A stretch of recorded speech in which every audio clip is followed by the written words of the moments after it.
अस्सलामुअलैकुम YouTube family, कैसे हैं आप सब। उम्मीद है सब ठीक होंगे। और यहाँ मैं बनाने लगी थी नाश्ता अपने लिए और सिस्टर के लिए। नाश्ता आज मैं कुछ चेंज स्टाइल में ही बना रही थी, क्योंकि डेली एक ही तरह का अंडा खा खा के अब मेरा दिल नहीं था। तो यहाँ पर मैंने ऑयल ले लिया था पैन में, और उसी के अंदर मैंने एक प्याज चॉप करके डाल दी थी और साथ में टमाटर डाल दिया था। और इसी के अंदर ही मैंने नमक, सुर्ख मिर्च और हल्दी शामिल कर दी थी, ऑरिगेनो डाला था, केचप और चिकन पाउडर डाल के इसकी एक सॉस सी तैयार कर ली थी। और बस थोड़ा सा ही भून लिया था मैंने इसे, बहुत ज़्यादा ऑयल भी नहीं डालना। इसके अंदर मैंने हैलोपिनोस भी शामिल कर दिए थे। पिज़्ज़ा सॉस की तरह ही मैंने इसे बना लिया था, और आंच मैंने बिल्कुल स्लो रखी थी, क्योंकि ये नीचे से लगने लग जाएगा। वैसे तो ये नॉन स्टिक पैन है, नहीं लगेगा, मगर फिर भी आँच स्लो ही रखनी है। और मैंने इसके अंदर 2 अंडे शामिल कर दिए थे। बस ऊपर से इसे मैं कवर कर दूँगी और बिल्कुल ही लो आँच पर मैं इसे 5 मिनट्स के लिए कुक होने के लिए छोड़ दूँगी। ये देखिए 5 मिनट्स बाद दी इस तरह से रेडी हो गए थे। बहुत ही अच्छा नाश्ता तैयार हो गया था। बस ये सिस्टर और मैंने, हम दोनों ने ही फिर कर लिया था, क्योंकि अम्मी और भाई जो हैं उन्होंने नाश्ता कर लिया था और अब्बू जल्दी चले गए थे, तो उन्होंने फिर बाहर से ही कर लिया था नाश्ता। फिर इसीलिए फिर बस हम दोनों ही थे, तो हम दोनों ने अपने लिए आज इस तरह से बना लिया था अंडा। आप लोग बनाइएगा, मुझे बताइएगा कि आप लोगों को कैसा लगा। और उसके बाद फिर मैं ऊपर चली गई थी, थोड़ी देर बस ऊपर ही बैठी रही रूम में। और फिर मुझे याद आया कि मैंने रात में तो क्लिप लिया था, अब दिन में देखूँ तो सही बाहर कैसा है व्यू। जब बाहर देखा तो बहुत ज़्यादा दरख्तों के पत्ते जो थे वो गिरे हुए थे नीचे, और बिल्कुल ही अब तो ऐसा लगता था जैसे खाली हो गए हैं। बस मैं यही देख रही थी और ये सोच रही थी कि जो परिंदे बेचारे जिन्होंने घोंसले बनाए होते हैं अपने दरख्तों के ऊपर, और इतनी शदीद जो बर्फ़ पड़ी थी उसमें उन बेचारों के घोंसले जो थे वो भी टूट गए होंगे, और वो भी इधर उधर अदर बदर हो गए होंगे। उन्हें दोबारा से बनाना पड़ेंगे अपने घोंसले। खैर, अल्लाह ताला ने हर किसी का कोई ना कोई तो इंतज़ाम रखा ही होता है, उस फिर से बना लेंगे ये। और उसके बाद फिर यहाँ ज़ोहर की अज़ान हो गई थी, तो मैंने नमाज़ अदा कर ली थी। और उसके बाद फिर मैं नीचे गई थी। काफ़ी दिनों से ये चुकंदर आया हुआ था और ये ख़राब हो जाना था, क्योंकि आगे फिर रमज़ान मुबारक स्टार्ट हो जाना है। तो इसीलिए फिर मैंने सोचा कि क्यों ना मैं आटा गूंद के रख देती हूँ, तो इसका मैं टोटेला बना लूँगी। और फिर मैंने यहाँ पर चुकंदर में थोड़ा सा पानी डालकर इसे ग्राइंड कर लिया था, और ये मैंने दालचीनी का पाउडर शामिल किया आटे के अंदर, और इसी के अंदर ही मैंने नमक शामिल कर दिया था। और बस फिर मैं इसी के साथ ही मैं गूंद लूँगी। अगर ज़रूरत होगी तो थोड़ा सा और पानी शामिल कर लूँगी, वरना इसी के साथ ही मैं गूंद लूँगी इसे अच्छी तरह से। वैसे इस तरह से अगर आप लोग भी बना कर रखें, बच्चों को तो बहुत हेल्दी भी होता है, और अगर अपने लिए भी बनाना चाहें तो बहुत ही अच्छे लगते हैं। मैं ऐसे ही डिफरेंट डिफरेंट वेजिटेबल्स होती हैं जिनको ऐसे मुझसे नहीं खाया जाता, तो फिर मैं ऐसे ही करती हूँ कि उनका इसी तरह से आटा गूंद के रख देती हूँ और टोटेला बना लेती हूँ। और फिलिंग जो है वो मैं डिफरेंट ही उसमें यूज़ कर लेती हूँ। बस मैं ये गूंद कर रखा ही थी, और उसके बाद मुझे याद आया अचानक से कि मेरे जो इयररिंग्स थे गोल्ड के वो ठीक होकर आ गए थे। अम्मी ने मुझे पूछा कि आपने पहने नहीं है, तो मुझे तभी याद आया कि मैंने तो पहने ही नहीं। फिर मैंने वो पहन लिए। और ये है नेक्स्ट डे सहरी का क्लिप। रात में तो यही था कि अब रोज़ा नहीं होगा नेक्स्ट डे, और मैंने भी इसकी फिलिंग तैयार नहीं की। बस फिर मैंने सहरी में ही इसे ले लिया था, इसी का एक पराठा बना लिया था, और साथ में मैंने चिकन का जो कीमा था वो ले लिया था। यहाँ पर बाकी सब ने सहरी कर ली थी और बस मैंने करनी थी। फिर मैं सहरी करके उसके बाद फिर मैं यहाँ पर तस्बीह करने लग गई थी, और बस फजर की अज़ान का वेट कर रही थी कि अज़ान होगी और नमाज़ पढ़ के फिर एक ही बार ही लेटें। इस तरह से अगर लेट जाएं और आँख ना खुले तो फिर नमाज कज़ा हो जाएगी। फिर इसीलिए बस मैं ऐसे ही करती हूँ कि जब जागती हूँ तो तहज्जुद अदा करके और उसके बाद सहरी कर ली, फिर मैं फजर के वेट में ही रह जाती हूँ कि नमाज अदा करने के बाद ही सो जाऊँ। और बस फिर मैं सो गई थी। उसके बाद जब फिर मैं उठी थी 12 बजे, तो फिर मैंने साथ ही खाना जो है वो बनने के लिए रख दिया था। पहले तो समझ नहीं आ रही थी कि क्या बनाऊँ, और फिर मैं सबसे पूछा कि आप लोग बताएं कि क्या क्या बनाना है। तो बस सब ने यही कहा, हमें नहीं पता, कुछ भी बना लो। बस फिर अरवी जो थी वो पड़ी थी, और साथ में मैंने जो गोश्त था वो पहले ही गलने के लिए रख दिया था, क्योंकि आपको पता है कि यहाँ टाइम लगता है सिलेंडर वाली गैस पर। वैसे तो अब जो दूसरी गैस है वो भी टाइम पर ही आती है, तो इफ्तार जो है वो टाइम पर बन जाए, इसीलिए फिर मैंने ऐसा ही किया। सबसे पहले मैंने गोश्त रख दिया था गलने के लिए, ताकि जब तक हम लोग बाकी चीज़ों के बारे में सोचे ये बन जाए।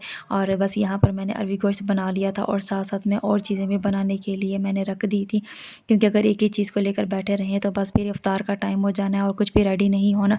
यहाँ पर मैं फ्रिज में दिखा रही थी कि ये हमने लेमन जो जूस है वो फ्रीज़ किया हुआ था, और यहाँ पर ग्रीन अनियन उसे भी फ्रीज़ किया हुआ है। यहाँ ये चने हैं बॉयल किए हुए, इन्हें भी फ्रीज़ किया हुआ था। और इसी तरह से मैंने रायते के क्यूब्स जो हैं वो फ्रीज़ किए हुए हैं, और यहाँ पर मटर जो हैं वो फ्रीज़ किए हुए थे। ये है हैं रायते के क्यूब्स, इन्हें भी फ्रीज़ किया हुआ है, और स्ट्रॉबेरीज़ जो थी उन्हें भी मैंने इसी तरह से ज़िप-लॉक बैग में रख दिया था कि अगर कभी शेक बनाना हुआ तो यहीं से ही ले लेंगे। और ये शामी जो थे दाल और चिकन के वो भी फ्रीज़ किए हुए हैं, ऊपर मीट भी है और साथ में साग और सुहांजना वो भी। बस यहाँ से मुझे चने चाहिए थे क्योंकि मैं चने पुलाव बनाने लगी थी। मैंने पहले वेजिटेबल जो थी वो कट करके अलग-अलग प्लेट्स में रख ली थी कि जिस चीज़ के लिए चाहिए होंगी तो बस उसी की ही प्लेट बना रही थी। यहाँ पर मैंने पुलाव के लिए अलग एक प्लेट बनाई हुई थी, और ये जो आलू वाले शामी में बना रही थी इसके लिए अलग ही मैंने कट करके शिमला मिर्च, प्याज और धनिया रखा हुआ था। इसमें मैंने नमक, सुर्ख मिर्च और हल्दी ये शामिल कर दी थी। सुर्ख मिर्च कुटी जो थी वो वाली मोटी वाली मैंने शामिल की थी, और यहाँ पर मैंने मेथी भी इसमें डाली थी। थोड़ा सा गरम मसाला मैंने इसमें डाल दिया था। बस ये तो आप लोगों को बनाने आते ही हैं, सिंपल से ही मैंने इसमें शामी जो थे वो बना लिए थे। और मुझे हल्दी थोड़ी सी कम लगी थी तो मैंने हल्दी जो थी वो थोड़ी सी और मज़ीद ऐड कर दी थी इसके अंदर, और अजवाइन भी मैंने डाल दी। यहाँ पर मैं लेमन का एक क्यूब ले लिया था, इसे थोड़ी देर मैंने माइक्रोवेव किया और ये मेल्ट हुआ तो इसको भी मैंने इसी के अंदर ही शामिल कर दिया। और ब्रेड का एक स्लाइस ले लिया था, इसको भी मैंने इसके अंदर ही शामिल कर दिया था। यहाँ पर मैंने मैदा लिया, इसमें नमक और काली मिर्च डालकर मैंने पानी के साथ एक थिक सा बैटर बना लिया था। और जो आलू का मिक्सचर मैंने बनाया था शामी वाला, उसमें से थोड़ा सा मैंने पहले ही निकाल लिया था लेमन जूस और ब्रेड शामिल करने से पहले ही, क्योंकि वो फिर कल सहरी में मुझे आलू वाले पराठे खाने थे तो उसके लिए। और बाकी के जो थे उनके मैंने ऐसे ही शामी वाली शेप देकर और इस तरह से मैं रखती गई थी। इस तरह से शामी टूटते भी नहीं हैं अगर आप इसमें ब्रेड शामिल करें, और बहुत ही अच्छे बनते हैं। और यहाँ पर पहले मैंने इनको शेप देकर प्लेट में रख दिया था, और यहाँ पर ब्रेड भी ले ली थी, और साथ में जो मैंने बैटर बनाया था मैदे का उसको भी मैंने साथ ही रख दिया था। बस इसी तरह से ही मैं इनमें डिप करके और अलग एक प्लेट में रखती जाऊँगी। इस तरह से ये होगा कि फ्राइंग में आसानी हो जाएगी और उस टाइम पर बहुत ज़्यादा टाइम भी नहीं लगेगा। बस जैसे ही ये फुल प्लेट बन गई थी तो मैंने इसे फ्रिज में रख दिया था कि इफ्तार से पहले ही निकाल कर बस इसे फ्राई कर लूँगी। और यहाँ पर ये रेडी हो गए थे। उसके बाद मुझे दही बड़े बनाने थे, तो उसके लिए मैंने बूंदियाँ पहले भिगो के रखी हुई थी, और ईद की प्लेट जो थी वो मैंने बना कर रखी हुई थी। बस इस तरह से फिर आसानी हो गई थी कि सब कुछ ही साथ के साथ ही बनता जा रहा था, और जो जो चीज़ें रेडी होती जा रही थी उन्हें मैं फ्रिज में रखती जा रही थी, या जो चीज़ें बाहर रखने की थी उन्हें बाहर रख दिया था। और ये क्यूब्स जो बना कर रखे थे इस तरह से बहुत आसानी हो जाती है रायता बनाने में भी। बस क्यूब्स डाले और इसमें मैंने नमक और काली मिर्च शामिल की और बस मिक्स किया अच्छी तरह से, बढ़िया रायता तैयार हो गया। और यहाँ पर दही बड़े जो थे वो भी मैंने रेडी ही कर लिए थे, क्योंकि अभी मुझे कोई भी ऑयली चीज़ नहीं बनानी थी, ना ही पकौड़े बनाने थे, ना ही समोसे या रोल ऐसी चीज़ें, क्योंकि अब्बू और भाई दोनों के ही गले ख़राब हैं, फ़ीवर हुआ है, और इसी तरह से अम्मी भी कह रही थी कि मेरा भी गला ख़राब है। तो फिर मैंने यही सोचा कि कोई भी ऐसी फ्राई आइटम नहीं बनाती। वैसे भी हम पकौड़े बहुत कम ही बनाते हैं, चाहे रमज़ान ही क्यों ना हो, और रमज़ान में भी बहुत कम खाते हैं। यहाँ पर मैंने चिकन का कीमा ले लिया था थोड़ा सा, और इसके अंदर ही मैंने एक प्याज चॉप करके और धनिया और सब्ज़ मिर्च को इसके अंदर डाल दिया था, और थोड़ा सा मैंने नमक शामिल किया इसी के अंदर, काली मिर्च डाल दी थी थोड़ी सी, और थोड़ा सा गरम मसाला और मोटी कुटी सुर्ख मिर्च इसके अंदर डाल कर इसे अच्छी तरह से मैंने मिक्स कर लिया था। और बस इसके बाद इसे मैं अच्छी तरह से चॉप कर लूँगी ग्राइंडर में डालकर। और यहाँ पर मैंने लहसुन पाउडर डाल दिया था, क्योंकि मेरे पास जो दूसरा लहसुन था उसके क्यूब्स बने हुए थे और उसको मेल्ट करने में टाइम लगना था, तो इसीलिए फिर मैंने ये लहसुन इसमें डाल दिया था, और थोड़ा सा मैंने कुकिंग ऑयल शामिल करके इसको ग्राइंड कर लिया था।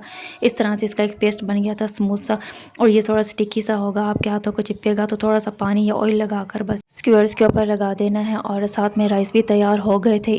ये टाइम ऐसा होता है कि पता ही नहीं चलता कितनी तेज़ी से गुजर जाता है। बस यही पता चलता है कि अभी 4 बजे हैं, और उसके बाद यही पता चलता है कि बस इफ्तार का टाइम होने वाला है। और साथ में ये जो शामी थे ये भी फ्राई कर लिए थे, बस इन्हें हल्का सा ही ऑयल में फ्राई कर लेना है। और टेबल जो थी वो लगा कर रख दी थी, और साथ साथ जो चीज़ें बनती जा रही थी वो भी हम रखते ही जा रहे थे। और इस टाइम तो इस तरह से बस भगदड़ बची होती है कि जल्दी से ये भी कर लें वो भी कर लें। बस टाइम पर ये सब रेडी हो गया था, और स्क्वेयर जो थे चिकन वाले वो मैंने रख दिए थे, क्योंकि वो मैं कल ही बनाऊंगी। वो लोग जो वीडियो आज कर रहे हैं और उन्होंने चैनल को अभी तक सब्सक्राइब नहीं किया, तो आप लोग चैनल को सब्सक्राइब भी कर लें, और मुझे इंस्टाग्राम पर भी फॉलो करें। इंस्टाग्राम की आईडी स्क्रीन पर शो है। और मेरी वीडियो के पीछे जितना भी नॉइस है वो इन बच्चों की वजह से है, क्योंकि जब से ये यहाँ पर लगा है पानी भी इतना है, और पता नहीं ये सारा दिन ही यहाँ कूदते रहते हैं, जिस वजह से मुझे वॉइस ओवर करने में भी बड़ा मसला होता है, और कभी ये होकर आ जाते हैं।